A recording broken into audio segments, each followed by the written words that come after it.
I can remember it all. Anyway, as I say, the tour will take about an hour. Now, firstly, talk about myself. I am a yeoman warder or beefeater here at the Tower. Now, as a group, we were formed around 1485 during the reign of Henry VII. So therefore, myself and my colleagues are members of the oldest formed body of men in the world. We're not costume guides. Also sometimes referred to by a nickname, which is beefeater. Why we're called beefeater is actually unclear. The nickname itself we acquired somewhere over the Tudor period, so by 1600, 17th century, hopefully being called beefeaters. It's either that we were the paid-in food allowed to eat as part of the job. It sounds about right. Anyway, less of myself, let's talk about the Tower of London. Now the story of the Tower of London, as it is today, begins in the year of 1066. William the Duke of Normandy, who was also known as William the Conqueror, he invades England, leading a Norman army. He then defeats and kills the Anglo-Saxon King Howard II at the Battle of Hastings, and then on Christmas Day of 1066, he was crowned King William I of England. Now, despite that, ladies and gentlemen, the Norman armies continued to fight the English people. The Normans did not come over here from northern France with coffee and croissant to be nice to us Brits. They're a horrible bunch of people. But they still are, aren't they? Let's face it. Anyway, so the Normans then were an army of occupation. They built a series of towers and strong points to allow them to command and dominate the English people. William the Conqueror himself built a tower here on the east of London that we could thus dominate the people of London itself. Now the original structure was built here in around 1078. Over the years though, successive monarchs improved to their original defensive position. The inner walls, they were built around 1220 during the reign of Henry III. There are 13 towers in total around its perimeter. The outer wall was built 60 years later, in around 1280, and today it has 6 towers which face south across the river, built during the reign of his son, a man called Edward I.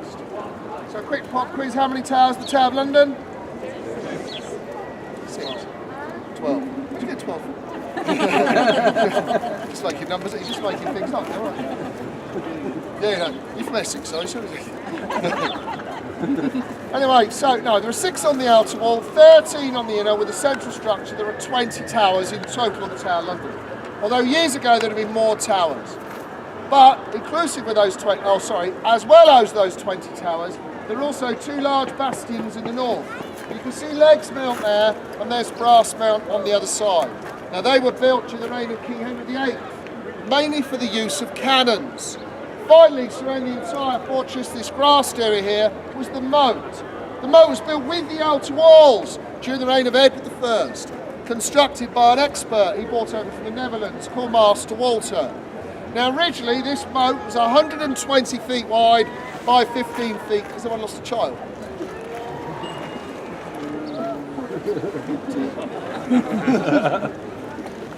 If we find lost children in the tower, we nail them to wooden boards and we sell them to Disney. They put them on the small ride. It's a small world. I fell asleep. Anyway, so where was I? I talked about the zoo, yeah, right?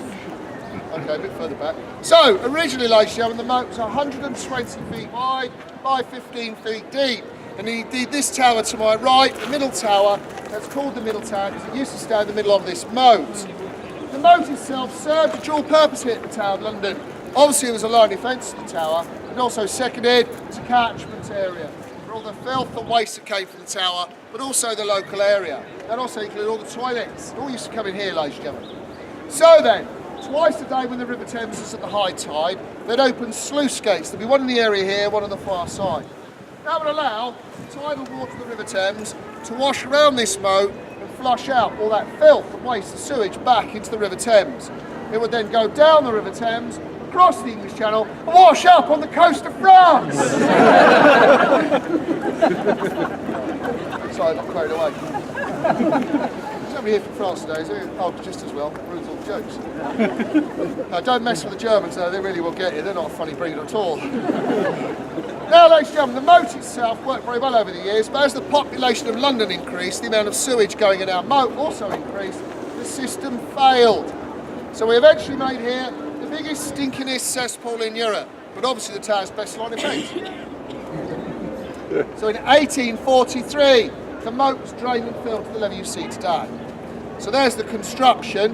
What's the tower being used for? Utilised, ladies and gentlemen, by a lot of different people in a lot of different ways. Now, the original structure built as a defensive position, but it was a home, it did remain a home to kings and queens of England. The last monarch to move in was a man called James I in around 1603. Crown jewels and royal regalia safely housed here at the tower since 1303. The Royal Mint was also here at the Tower of London. All the coins of the realm were designed and minted within these walls up until the year 1810. The Royal Observatory was located here at the Tower of London until it moved down over to Greenwich in the late 17th century. There's also an armoury for the storage of weapons and warlike equipment, and also the court records were held here, belonging to our kings and queens. Actually, ladies and gentlemen, one of the more unusual uses of the Tower of London, London Zoo was here up until 1832.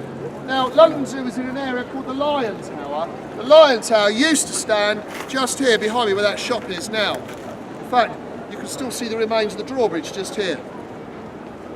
It's worth noting that the first elephant ever seen in England was brought down river by barge, held here at the Tower of London in around 1255. The yeoman warders of the period were unclear what to feed it. It was fed on a diet of champagne and beer until it died for 2 years. On a more positive note though, I'm doing very well on that particular diet. The only thing is it makes your hair fall out. I know a number of other people here are also on that diet. Don't lose weight, you just feel happy about the size. I drifted off again, I drifted off. Anyway, but I think the use of the tower that actually you'll all more expect to hear about, and the more you associate with the tower, was its time as a prison. Now, many famous people were kept here, incarcerated in the tower as prisoners. Where were they kept? Because you want to go to a place to see where people suffer, don't you? Yeah. Well, that's the gift shop just over there now. Now, prisoners, ladies and gentlemen, were held in all 20 of the towers of Tower of London here today, and some of the other buildings. So all of the towers have a certain history when it comes to prisoners. Yeoman warders would live in these towers, and we'd be given a prisoner to look after, and we'd charge them the money. Now, prisoners held in the tower, though, were the gentry, important political, religious, and just important people of the period. Peasants like myself, we'd be kept in prisons like Newgate Prison. You used to stand where the Old Bailey is now. Now, if we to be executed, we'd be hung by the neck, our bodies just thrown in a ditch. Not the gentry here at the tower, no, they would expect to be beheaded as a form of execution. Beheadings, by the way, introduced by the Romans. Now, beheadings of the people here at the Tower of London were not carried out within the tower itself. If they were to be beheaded, they'd be taken outside the tower onto Tower Hill. Between about 80 to 120 people made their way from the tower up to Tower Hill. Now, once they're up there, ladies and gentlemen, they'd have their head removed from their body by an executioner using a block of wood and an axe. Once their head's severed from the body, it'd be stuck onto a spike, paraded through the streets of London, down to London Bridge, where it'd be stuck on a spike and left on display as a warning to other would-be traitors. And on Sunday afternoon, the people of London would go down to London Bridge and observe the freshly stuck heads. A bit like America's Got Talent with no noise, isn't it? A horrible scene. Anyway, what would happen to the headless body? Well, that would be brought back inside the Tower of London, where it'd be laid to rest within the Chapel Royal of St Peter ad Vincula. So then, ladies and gentlemen, you stood up for a tour of the tower? Yes. Now, are you sure? Because if I don't do the tour, I can go home now, and I only live over there, and I'm watching Breaking Bad. You know how good that is? Well, seriously, I mean, you wouldn't want to deprive me of Breaking Bad, would you? Yeah, you would? Oh, all right. So, ladies and gentlemen, if you do want to tour the tower, let's be heading into the tower itself.